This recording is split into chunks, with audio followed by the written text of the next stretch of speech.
ពេលវេលាដែលចេញមកពីធ្វើការ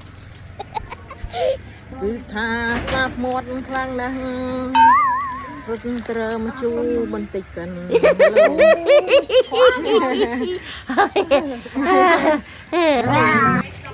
ពេលនេះយើងចេញពីធ្វើការកុំឲ្យវាលក្ខណៈថា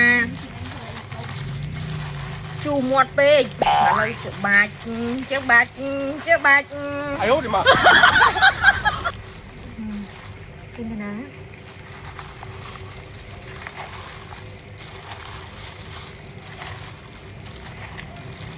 nơi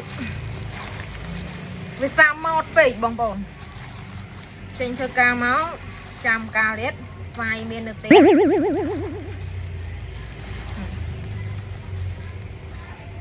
ចូលទៅទី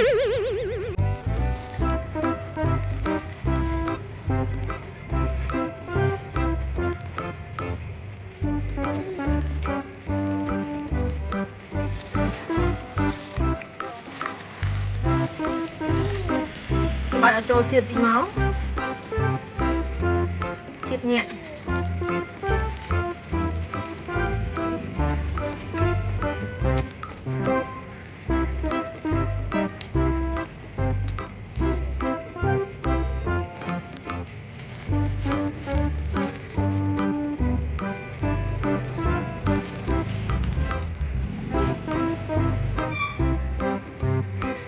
ជាតិបងទ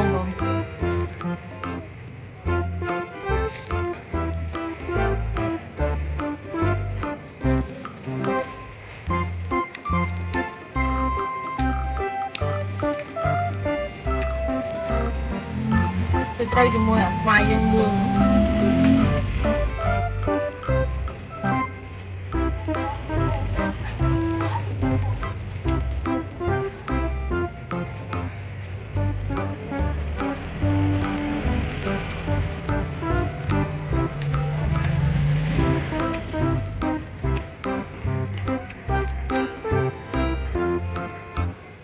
អញហ្មង